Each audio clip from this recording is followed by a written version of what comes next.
Stephen Squibbs presents this month's board certification tip. And hello, we are back with Steve Gregg, who is one of the 6 attorneys who have passed the board certification exam in 2022. Steve, welcome to our little program and congratulations on such an epic feat. Thank you so much. So you are like one of the attorneys that passed the bar 7 years in, and there's a very small group of those attorneys. So not only did you pass board cert, but you approached it with a sense of urgency that, I think only a handful of people have done. So, congrats on hitting that incredible milestone. Thank you. Very early in your career. Starting law school later in life compresses things. What did you do before the time frame? Well, I originally, my father's a divorce lawyer. I'm from Dayton, Ohio. That's what I was going to do. I got into college and I started a year late, took a year, and thought I wanted to go to medical school because I had really gotten into fitness and personal training. And by the time I got to my 4th year and there were dead bodies and things like that, I knew this wasn't for me. So I switched gears. I continued personal training for a while and doing a little process serving, stuff like that for my dad. And my fiance had gotten into vet school, so I had followed her and deferred law school anyways. And made my way back to Dayton and started law school at 33. Cool. And now you have that seasoned look to you, and and you have the credentials to back it up. So yeah. What did you think when that was the urgency? What did you think when you got that email that let you know that you had passed? I thought it was a joke. It happened right next to my birthday, as well as about a month after the passing of, 9 days after my mom passed.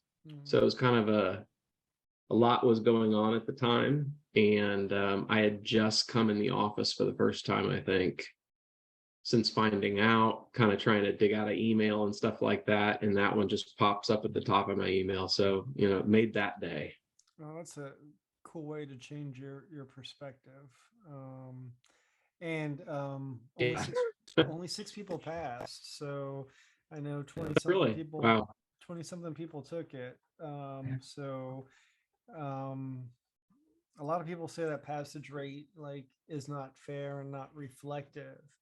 Now that you have taken the test, would you agree that it is a fair test, or do you think it's too hard? I don't know if I have a good gauge on it, only because the first times I took it, the advice I got from other people was so terrible.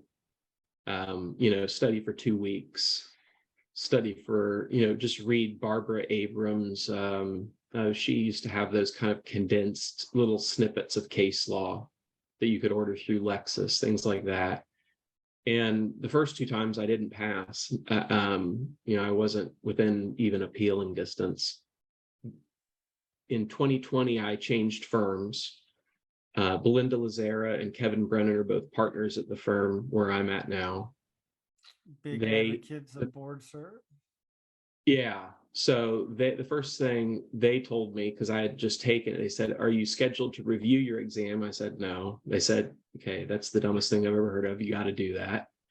And then when it was time to study, they said, "This isn't a 2-week affair. This is a 6-month affair. This is you start in August and, take the test in March." So I just did exactly what they said. Belinda had told me right when I came on board that she had been reading Florida Law Weekly since she started with Peter Maros every week religiously. So I started doing that at the same time. So combining, reading Florida Law Weekly every week, making it a habit, and studying the appropriate amount of time, it didn't seem too terrible. It felt like the bar exam, but the prior times I completely felt like it was arbitrary, but that may just be that I was really unprepared. So when you went about the approach of studying for this in a serious manner, what resources did you use to study from? Sure. You got the red The books. the touchstone was the red books. I used 2 years of green books. So I started reading case law in, I think, September of 21, and I would kind of outline briefly, very bullet point kind of things I pulled from the cases. And then I read through the entire red books and outlined them. I made those the kind of foundation of my outline, and then supplemented with the additional cases that I had read, kind of merged those two outlines into one. And then, by the time it was my last couple of weeks of studying, it was really just going over and over the outline, as well as some note cards and stuff I had made for, you got to memorize the factors and all that stuff. Did you approach it with a study group, or did you go solo? How did you I'm very much a self-starter, and also prefer my own companies a lot of times. So just be with a cigar at 6 o'clock at night after I got home from work, study, and cut it off after an hour or two. I increased the amount of time I was studying as I got closer. And did you keep track of the total hours by any chance? Do you know like what I it took? did. What's that Yeah, number? I once it was what I honestly don't remember. I kept an Excel spreadsheet because I'm kind of a geek that way, but it was definitely kissing 150 plus hours of total time spent. And when you took it I mean, this past you have to year, devote the time.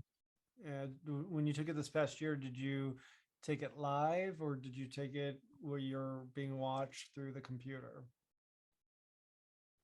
Yeah, it was through the computer. I was in this office, it's my home office, and that was kind of strange, but I just followed the directions, kept my hands on the table, and didn't talk to anybody or look around or do anything. So If you had if you had the option to do it live or from home, what would you prefer now that you've done it? I mean, seems like it's more rife, possible to cheat at home, which I wouldn't want. But personally, as a comfort thing, it was much more comfortable to do it at home. You don't need to have shoes on. You can have flip flops. You can, I don't know, your coffee, everything you want is there when it's time to take a break. So yeah, I would definitely prefer at home. Well, technically, you can wear flip flops live too. Well, that's true. I think I did my test in sweatpants, sweatshirt, and socks and flip flops. So I was a ridiculous looking test taker. Is there, now that you've studied for it and passed, is there anything you would go back and do differently? Other than just do it this way the first time, I can remember being at the nibbles and tidbits, or the little board cert review, the first time I was going to take it, which would have been 2019, I think. And one of the speakers said something like, there are a lot of people who have been licensed for a short period of time and they take the exam, and we can always tell those people because the answers are a little too superficial. I just think it was all of the studying that was necessary, because the trial and experience and stuff I had for a while. I wasn't concerned about that. It was really just organizing the knowledge in a way that made it easily available to me to repeat it, in an exam setting, because it's just so much information. Yeah, they pretty much test you on everything. They give you the core and They the really do. subcore, and Nothing's off limits, just about. So you do have to have a mastery, and I do think just taking the test makes you a better lawyer, even if you 100%. So all these folks that are in the majority and did not pass it, not only do they have a head start next year because they're familiar with what the process is, but just forcing yourself to learn this stuff is 100%. making you to a higher standard. Is there Yeah, definitely much more effective. any specific tips that you would want to give our listeners who are thinking right now of making that August deadline of applying to do this next year? Well, I would just say if you're going to do it, you got to make sure you're really committed. I'm kind of extreme about things. I take them always to as far as I can go, whether it's, I play guitar as a hobby or playing chess or something. I never stop. So if you're going to take this exam, you've got to make sure that you know how much is following, because if you pay the money and take the time even just to fill out the application, it's a shame to waste all of that if you're not going to do the work. Because even the application, I mean, that's a 20-hour affair at least, recreating all your trials and figuring out what you did for discovery. I mean, that's not a small thing. That's a good idea, to download the app, even if you're not imminently taking the test, so you could see the type of information that they require. Oh yeah.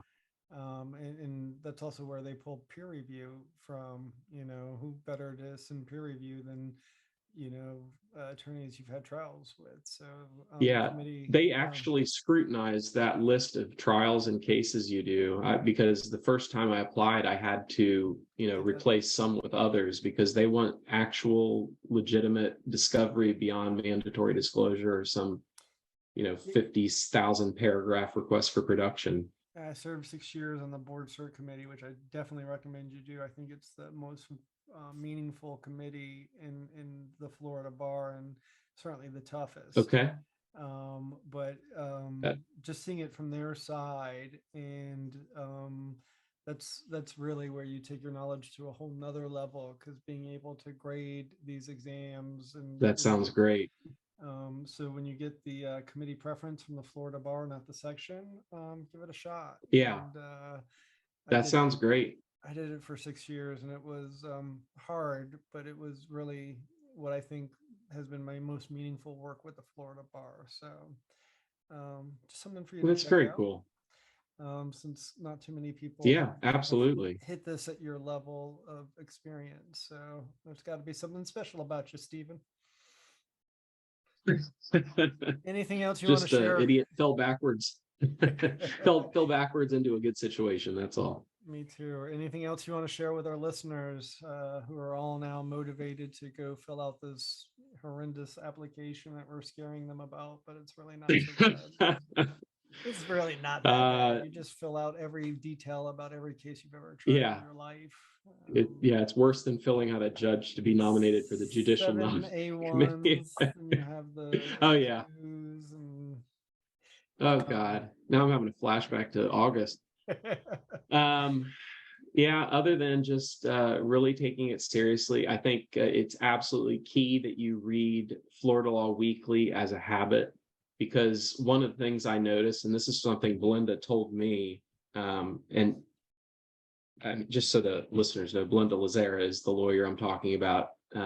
She is one of the finest lawyers I know, and I take a lot of my cues imitating some of the things in her practice. She's just, she really takes a lot of time. Anyways, she's also reading the Florida law. She's an amazing writer too. Yes, she is. When I have writing assignments, when I'm working cases with her, everything comes back thrashed with red, which is what I want it to be, because this is the only way you get better. Steel sharpens steel, and she doesn't hold back, but it's all meaningful. And each time it's simple. Something as simple as drafting a supplemental petition for modification and the allegations of the substantial change section, she'll scrutinize so that it is not just a series of bullet points about the parade of horribles of the other parent, but an actual narrative that tells a story that's more persuasive. So yeah, she's a fantastic writer and just absolutely wonderful lawyer. But what she said to me was, not only is reading Florida Law Weekly as a habit a good thing, so you know all the family law cases, you're on top of whatever's cutting, but when you study for the exam, the green books, you will be reading it for the second time, which is putting it deeper in your memory. So I would say the very most important things are read that Florida Law Weekly, get your 2 years of green books, and I would start probably, what I did was I used the prior year's red books to get started reading and outlining, because there's just too much of a time crunch between when you get them at the end of January and the test in March. And they don't and change the that changes aren't much. too, huh? They usually just pick up the previous year's Right. materials and The tweak them a changes little aren't bit. too dramatic. There is, unless there's some big case or, cause overhauled by 61075 or something, then you're going to be fine. And you can always get the green Florida Law Weekly books a little early by asking them for Yep. the pre-published ones that I come out in ordered January. the bound ones, or I ordered the ring bound ones, so I got them early. Yeah, I agree. Reading the cases for me is the best way to learn, and then I write about them, and for some reason that's what it takes for me to learn and have the stuff stick in my head. And I know we're all a little different, so the key is finding what works best for you, and that's why we like to chat with everybody who has passed this test. And Steve, thank you for imparting your knowledge, sharing your wisdom, and being a part of our program. Well, thank you for the opportunity, Eddie. I appreciate it. I've read your Stephen Squibbs since I got to Florida in 2015 from Ohio, and I will continue to do so. Whenever you have Thanks for your time. problems sleeping, I highly recommend it. It's a great. Or if you're just a family law nerd like me. Well, there's a bunch of us, Steve, and you are now in an exclusive group, and your standard for malpractice has changed, so watch out for that. I gotcha. Steve, great talking to you, and if we can ever return the favor, just let us know. Sure. I'll see you at board cert next year.